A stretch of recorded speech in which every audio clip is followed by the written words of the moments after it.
এখানে? হ্যাঁ মা রাধা, খুঁজে বার করুন আমি কোথায় আছি।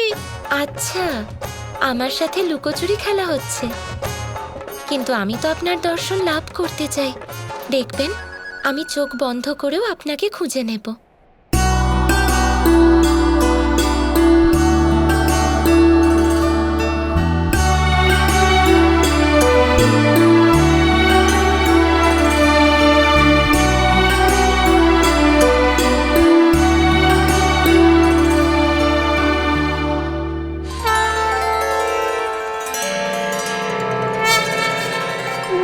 কত ভালোবাসেন মা রাধা আমাকে। উনি দূরে থাকলেও আমার আগমনের বোধ হয়ে যায় ওনার।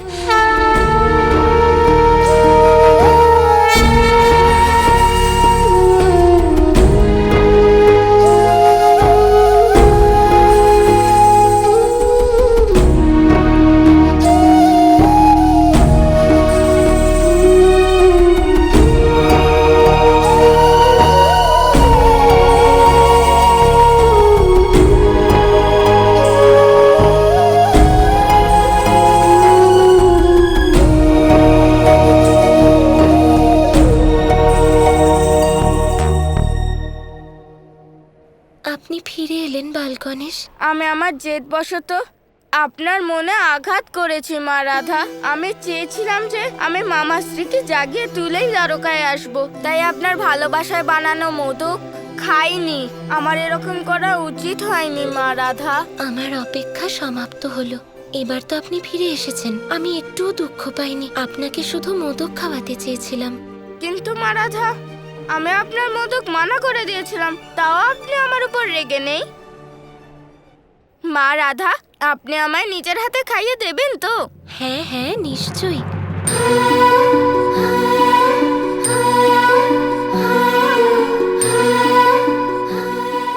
এই নিন, মোদক খান। কবে থেকে আপনার অপেক্ষায় আছি। আপনি মোদক না খেয়ে এখান থেকে চলে গেলেন, তাই জন্য আমিও খাবার খাইনি। কি? আপনি তখন থেকে না খেয়ে আছেন? হ্যাঁ, আমি বা কি করতাম? যতক্ষণ না বালগণেশ আমার রান্নাকে ভোগের রূপ দিচ্ছেন, আমি কি করে ভোজন গ্রহণ করতে পারি? তাহলে আপনিও একটু খান মোদক।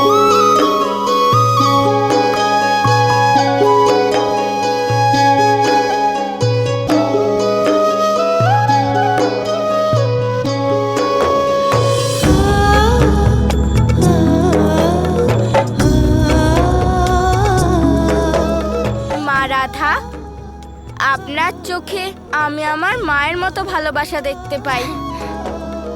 আমারও আপনাকে দেখে এমন মনে হয় যেন আপনি আমারই পুত্র হন। যদি তাই হয়, তাহলে আপনাকে আমার একটা সাহায্য করতে হবে। কিরকম সাহায্য? মামা শ্রীকৃষ্ণকে জাগিয়ে তুলতে হবে। উনি এখনো ঘুমিয়ে আছেন। মামা শ্রীকৃষ্ণকে কিভাবে জাগাতে হবে তার উপায় আছে আমার কাছে। আপনি শুধু আমাকে সাহায্য করুন। তাহলে বলুন, কি করতে হবে? ওই যে বড় মামা শ্রী আছেন না, আপনি শুধু ওনাকে ব্যস্ত রাখুন, আর ততক্ষণ আমি মামা শ্রীকৃষ্ণকে জাগিয়ে দেব। কিন্তু দাদাকে কথায় ব্যস্ত রেখে কি হবে? মা রাধা, আপনি জানেন না, উনি তো হলেন মামা শ্রীর রক্ষক। উনি তো আমাকে ওই খেলনাটা নিতে দিলেন না। ঠিক আছে, আপনি প্রথমবার আমার কাছে কিছু চাইলেন, এবার দেখুন আমি কি করি।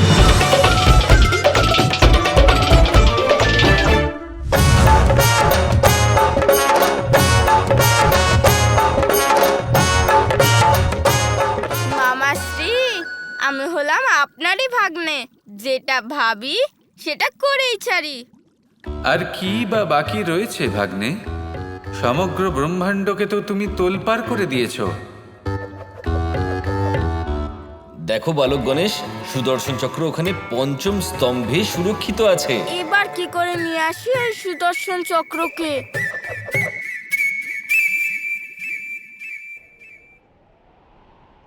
আরে রাধা, তুমি আবার এসে গেলে।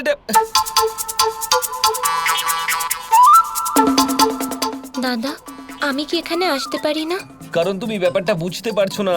এই মুহূর্তে না আমার এখান থেকে চলে যাওয়াটা আবশ্যক। আমি এরকম আভাস পাচ্ছি যে খুব খুব বড় কিছু, মানে ভয়ানক কিছু ঘটতে চলেছে। তাই এখন কানেকে ঘুমোতে দাও আর তুমি ওকে বিশ্রাম করো, তাই না? তাহলে আমি আমিও কেন যাব? আপনি যান, যান আপনি। যেই না আপনি যাবেন আমি আপনার আদরের কৃষ্ণকে জাগিয়ে তুলবো। যান যান।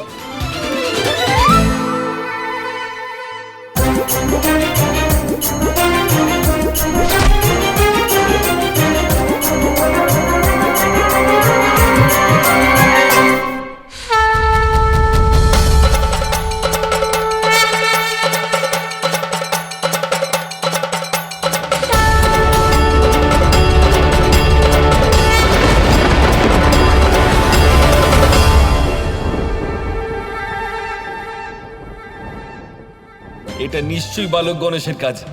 এদিকে রাধা, ওদিকে বালক গণেশ। আমি তো এদের দুজনের মধ্যেই ভেসে গেলাম। কি হলো? কি ভেবে চলেছেন? যান যান।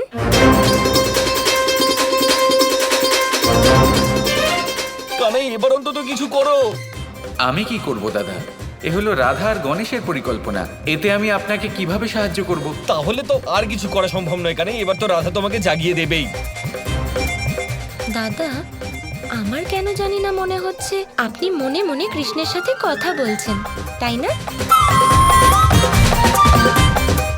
কি বলছো তুমি রাধা? আমি কানের সাথে কিভাবে কথা বলতে পারি? কানে তো ঘুমিয়ে আছে, দেখো। কি যে বলতে থাকো তুমি। যাই হয়ে যাক, আপনি শুধু এটা জেনে রাখুন যে কৃষ্ণকে আজ উঠতেই হবে। দয়া করে এখান থেকে চলে যাও। তোমার একটু ধারণা নেই যে ওদিকে বালক গণেশ কি করছে।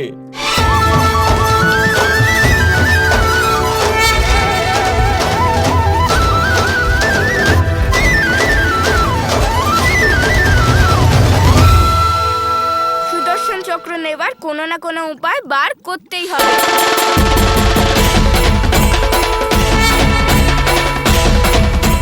তুমি এখানে যতই আটকাও না কেন রাধা, কিন্তু বালক গণেশকে আমি অবশ্যই আটকাবো।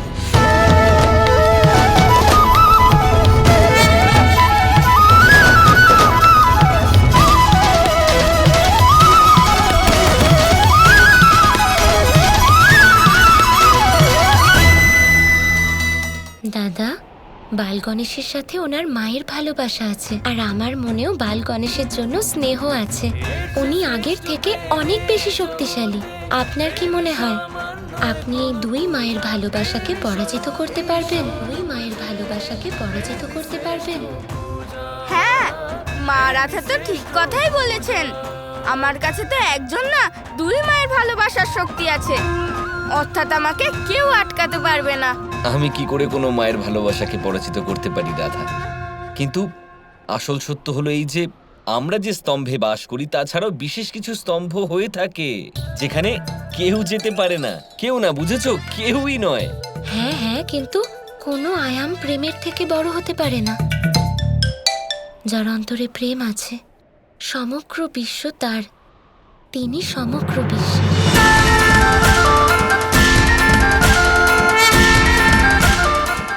সকল আয়াম তার মধ্যে, আর উনি সকল আয়ামের মধ্যে। সকল আয়াম তো আমার মধ্যেই আছে, আর তার অর্থ হলো আমার পক্ষে সবকিছু করা সম্ভব।